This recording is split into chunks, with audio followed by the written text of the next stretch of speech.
제가 군복무 당시에 실제로 있었던 일입니다. 요즘에도 이제 군대에서 하는지 모르겠는데, 제가 군대에 있을 때 이제 1년에 한 2번 정도 태권도 승급 심사가 있었습니다. 그래서 제가 태권도를 전혀 하지 않았던 사람들도 이제 군대에 오면 이제 1단을 따서 나가는 굉장히 친절한 시스템이 있었거든요. 지금은 제가 이제 잃어버렸는데, 제가 이제 태권도 4단입니다. 그렇게 보이십니까? 네, 제가 4단인데, 그래서 제가 그 자대에서 태권도 조교로 제가 활동을 했었습니다. 그래서 제 합격률이 어느 정도 되면 제가 휴가를 제가 받을 수 있는 굉장히 좋은 거였습니다. 근데 제가 사회에서 배운 태권도랑 군대에서 하는 태권도 결이 약간 달랐어요. 뭐냐면, 어쨌든 제가 이제 조교로 이제 그동안 10년 넘게 이제 배운 태권도를 병사들에게 정말 열심히 가르쳐 줬습니다. 휴가가 걸려 있었기 때문에. 그래서 이제 품새를 할 때 이제 팔을 이렇게 각도를 맞춰야 되고, 다리를 이만큼 벌려야 되고, 이만큼을 벗어나면 안 된다, 이렇게 하면서 제가 알고 있는 모든 걸 총동원해서 이제 태권도를 잘 가르쳐 줬습니다. 그래서 저는 제가 가르쳐 준 그 병사들이 다 그 심사에 붙을 줄 알았어요. 근데 심사 당일이 되었는데 심사 기준을 듣고 있는데 제가 알지 못한 것이 있었어요. 뭐냐면, 제가 정말 열심히 가르쳤던 품새는 거의 보지를 않았어요. 심사위원들이 보지 않고 발차기랑 기합 소리만 봤던 겁니다. 그래서 발이 머리 위로 올라가면 되고요, 이제 기합이 목소리가 크면 다 붙여주는 굉장히 이상한 시스템을 가지고 있었습니다. 그래서 제가 열심히 팔을 이렇게 해야 되고 다리를 이만큼 벌려야 되는 그런 하나도 보지 않더라고요.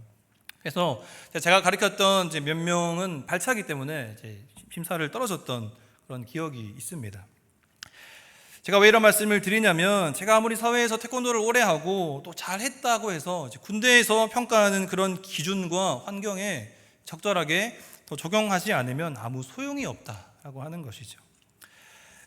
그러다가 제가 오늘 설교 준비하면서 아마 우리 신앙생활도 조금 이와 같지 않을까라는 생각을 좀 해봤습니다.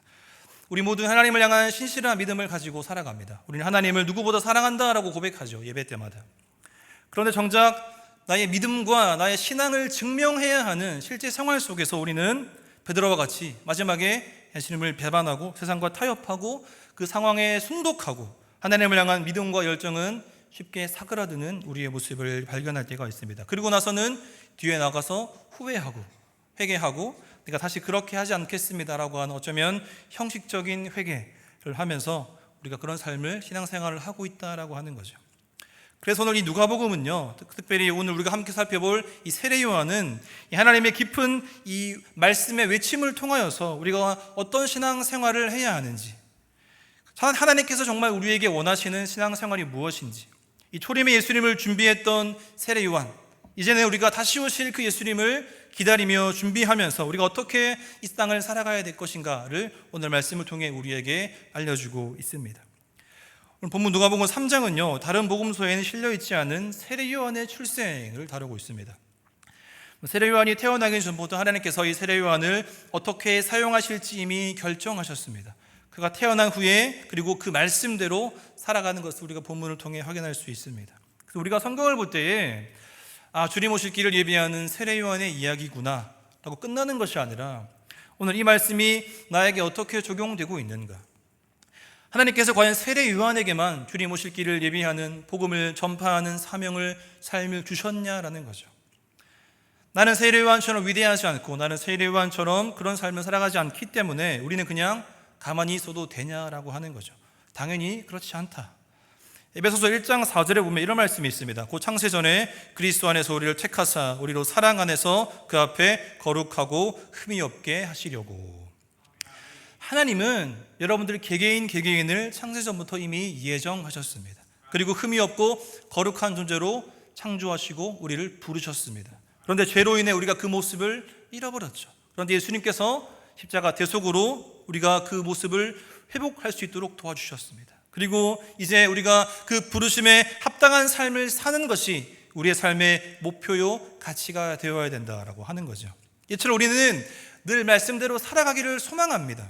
그런데 우리가 말씀대로 산다라는 것이 정확하게 무엇이냐라고 하는 거죠. 우리가 늘 말씀대로 살겠습니다 고백하고 다짐하지만 정작 이 하나님의 말씀대로 사는 것이 무엇인가라고 하는 거죠. 이것은 문자 그대로 이 기록된 말씀에 순종하며 사는 것이죠. 말씀에 순종한다라는 것 자체의 개념을 우리가 정확하게 이해할 필요가 있습니다. 말씀에 순종하려면 무엇이 필요하죠? 말씀이 무엇인지 알아야겠죠. 말씀이 우리에게 뭐라고 이야기를 하시는지. 성경 창세기부터 요한계시록까지의 모든 말씀의 주제가 누구죠? 예수 그리스도이십니다. 성경에 나오는 모든 인물과 모든 사건과 모든 상황과 모든 정황들은 결국 예수님 한 분을 나타내고 있습니다. 육신이 되어 이 땅 가운데 오신 예수님, 그 예수님이 이 땅 가운데 오셔서 우리를 위해 어떤 일을 하셨는지를 기록하고 있는 것이 성경인 것이죠. 그래서 이 성경에 기록된 말씀대로 산다라고 하는 것은요, 결국 우리의 인생의 모든 삶은 예수님에게 맞춰져 있어야 되고요, 그리고 나의 삶을 통해 예수님이 나타나고 증명되어지고 보여져야 된다라고 하는 겁니다. 이것을 명확하게 깨닫는다면 우리가 우리에게 주어진 삶을 과연 마음대로 살아갈 수 있겠냐라는 겁니다. 하나님이신 예수님께서 이 땅 가운데 오셔서 자신의 인생을 마음대로 살지 않으셨습니다. 하나님께서 말씀하신 대로 그대로 이루시는 것을 우리가 성경을 통해 확인할 수 있습니다. 그래서 지금 현 시대를 살아가고 있는 저와 여러분들도 우리의 모습을 통해 예수님이 드러나야 되겠죠. 우리가 과연 근데 그런 삶을 지금 살아가고 있냐라고 하는 겁니다. 그래서 우리가 다시 한번 오늘 말씀을 통해 내 삶을 통해 예수님이 증명되고 나타나기를 소망합니다라는 마음을 가지고 우리가 오늘 말씀에 있는 세례 요한을 한번 살펴보기를 원합니다. 누가복음의 저자인 이 누가는요, 자신의 성격, 의사였죠. 의사의 성격과 직업에 걸맞게 복음서를 굉장히 꼼꼼하게 또 자세하게 기록하고 있습니다. 그래서 다른 복음서와는 조금 다르게 이 시대적인 배경, 어떠한 삶을 굉장히 자세하게 길게 기록한 것을 확인할 수 있습니다. 우리가 이 본문에 들어감에 있어서 여러분들에게 한 질문을 드려보겠습니다. 여러분들에게 있어서 복음은 무엇이고 복음은 어떤 의미입니까? 복음은 대충 받아들이는 것이 아니죠. 복음은 뜬구름 잡는 이야기가 아닙니다. 복음은 우리의 삶에 있어서 굉장히 실제적이고 현실적인 변화를 일으키고요, 구체적인 신앙생활을 하게 하는 것이 복음입니다. 이 복음이 내게 지금 어떻게 다가와 있는지, 복음이 내 삶에 어떻게 지금 자리 잡고 있는가를 생각하시면서 우리가 한번 본문을 살펴보겠습니다. 1절에 이렇게 기록합니다. 다비드 황제가 통치한 지 15세 곧 본디오 빌라도가 유대 총독으로, 헤롯이 갈릴리의 본동왕으로, 그 동생 빌립이 이두레와 드라고니 지방의 본동왕으로, 루사니아가 아빌레네의 본동왕으로, 안나스와 가야바가 대제사장으로 있을 때에 하나님의 말씀이 빈들에서 사가랴의 아들 요한에게 임한지라. 굉장히 자세하게 기록하고 있습니다. 어느 복음서에서 여러분 이렇게 기록한 내용이 없거든요. 이게 누가복음의 가장 큰 특징 중에 하나입니다. 그런데 이것을 이 누가가 그냥 기록한 게 아니거든요. 1절을 보시면 당시 사회, 이 정치적인 배경을 설명하고 있고, 2절은 종교적인 배경을 설명하고 있습니다. 특히 2절에 보시면 원래 대제사장은 한 명이어야 합니다. 그래서 그 한 명이 죽을 때까지 그 대제사장의 임무를 감당하다가 죽으면 그 다음 사람이 위임받아서 하는 거거든요. 그런데 지금 2절에 보시니까 안나스와 가야바 두 명의 대제사장이 있다라고 기록하고 있습니다. 원래 대제사장은 안나스였습니다. 그런데 어떤 문제가 생겨서 해임이 되었어요. 그 후에 안나스의 사위인 이 지금 가야바가 대제사장이 되었습니다. 하지만 유대인들은 처음 임명된 안나스를 대제사장으로 섬겼습니다. 실질적으로는 안나스가 대제사장이었고, 이제 그냥 가야바는 명목상 대제사장이었습니다. 어쨌든 둘 다 종교의 최고의 권력가들이었죠. 결국 이 1절, 2절이 이야기하고 있는 것은요, 당시에 혼란스럽고 정돈이 안 되었던 정치, 사회, 종교적인 배경을 누가가 여실히 기록하고 있는 것입니다. 너도 나도 황제이다. 너도 나도 한 지역을 관할하는 분봉왕이다. 내가 대제사장이면 너도 대제사장이냐? 내가 최고다. 내가 너보다 더 힘과 권력이 뛰어나다라고 지금 이 1절, 2절에서 누가가 고발하고 있는 것입니다. 여러분, 지금 이 시대만 그럴까요? 우리가 지금 살아가고 있는 시대는 어떻습니까? 똑같죠. 정치적인 균열이 있고요, 더 많은 종류의 종교가 일어나서 기독교를 위협하고 우리의 믿음과 신앙을 겁박하고 시험하고 있습니다. 그럴 때 우리에게 무엇이 필요하냐라고 하는 거죠. 바로 하나님의 말씀이 필요한 줄 믿습니다. 무엇이 옳고 무엇이 그르고 무엇이 진리이고 무엇이 비진리이고 우리가 무엇을 온전하게 믿고 따라야 하는가를 우리에게 누가가 알려주고 있습니다. 그게 바로 2절에 기록되어 있습니다. 2절을 같이 읽겠습니다. 시작. 안나스와 가야바가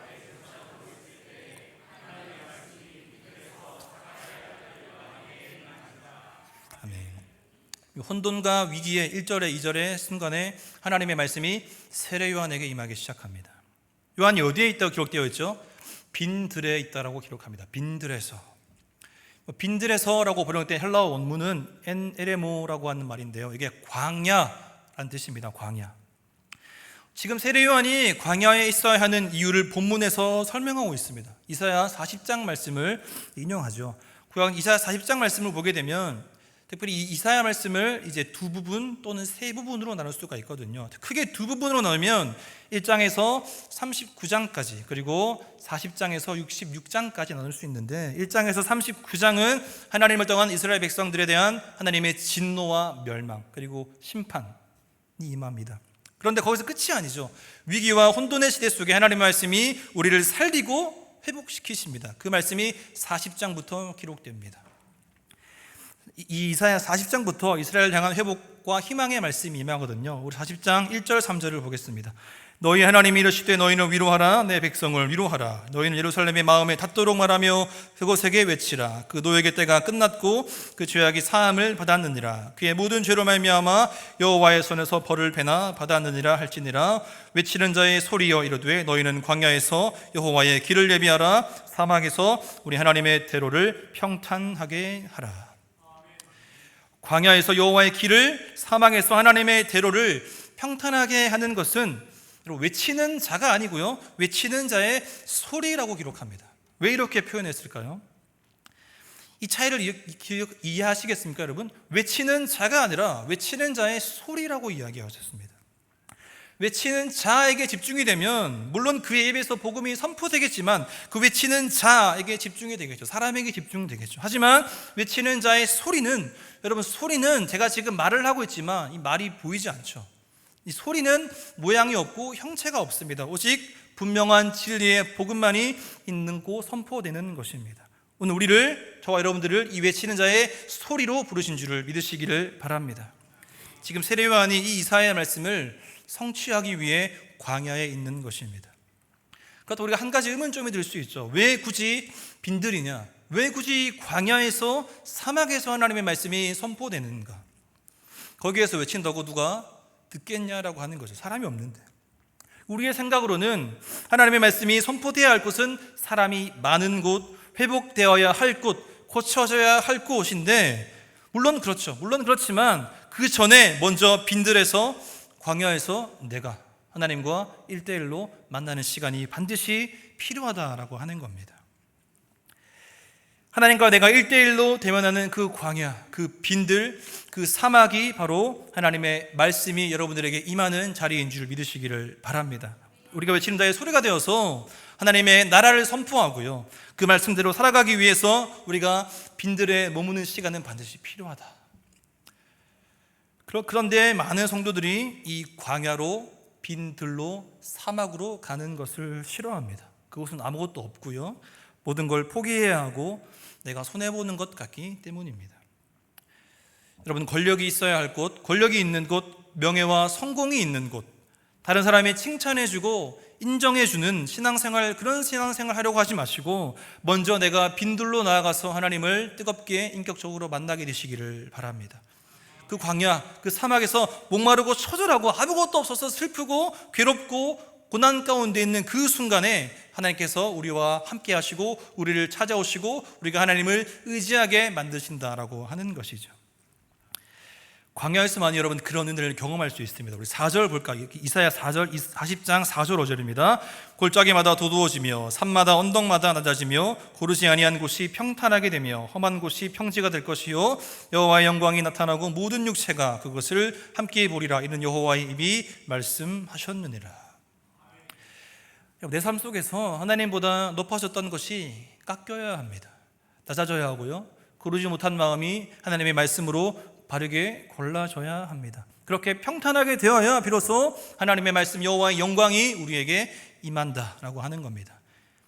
이런 상황은 욥을 통해 우리가 고백을 들을 수 있죠. 욥은 이러한 하나님의 일하심에 대해서 뭐라고 고백하죠? 나를 단련하신 후에 내가 정금같이 순금같이 나아오리라 고백하고 있습니다.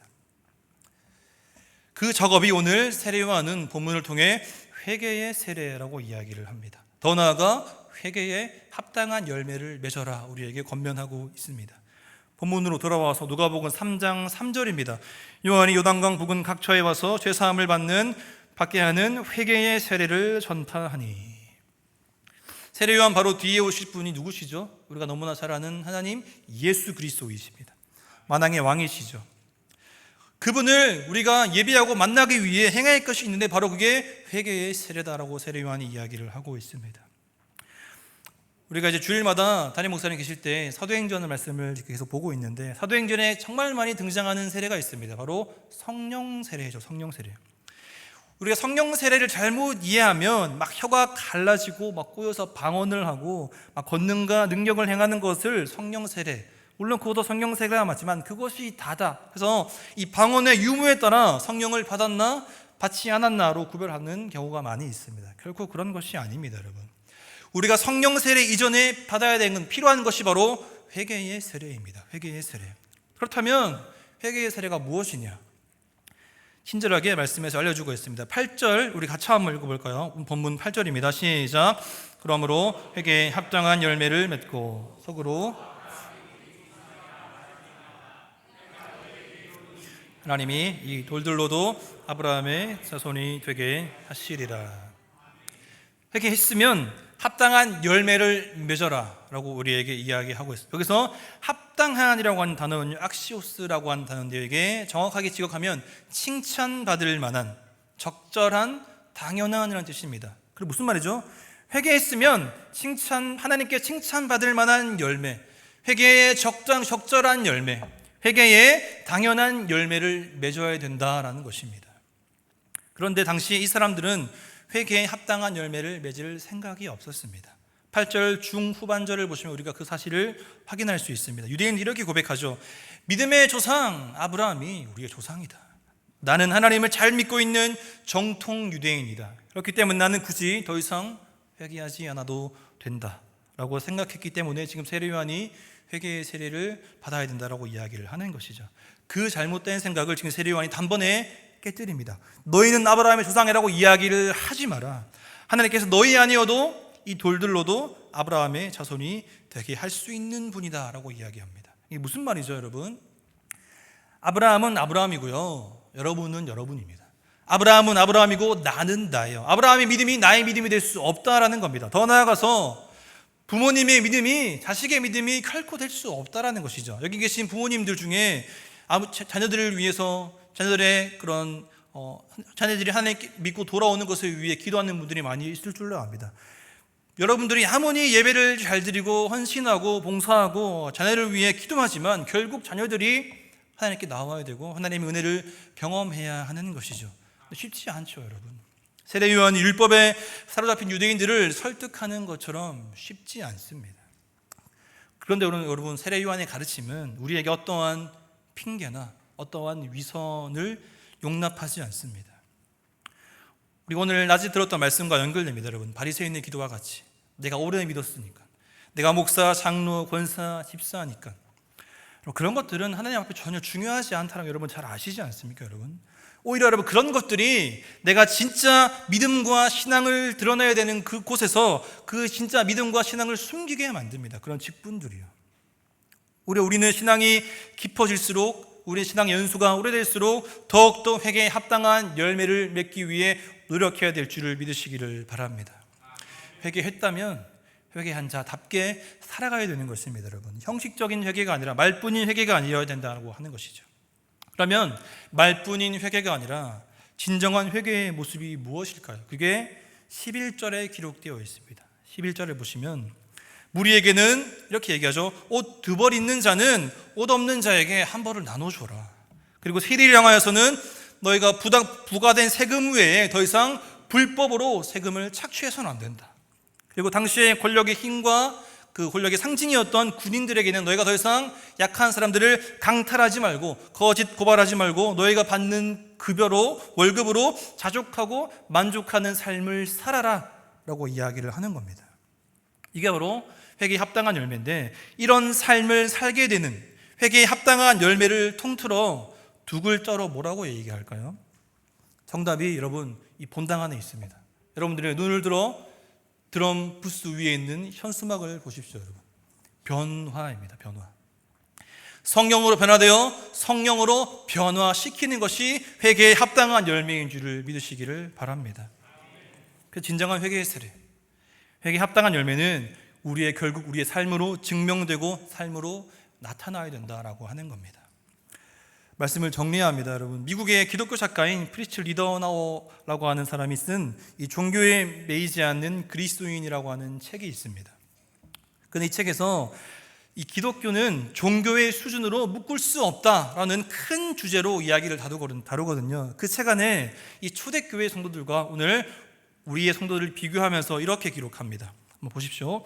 보라, 많은 그리스도인들이 얼마나 서로를 사랑했는지. 그런데 오늘날 보라, 많은 그리스도인이 자신들의 견고한 파벌로 똘똘 뭉쳐 사랑에 대해 떠들어대지만 정작 삶 속에서 연합하는 모습을 보여주지 못하고 있는 것을.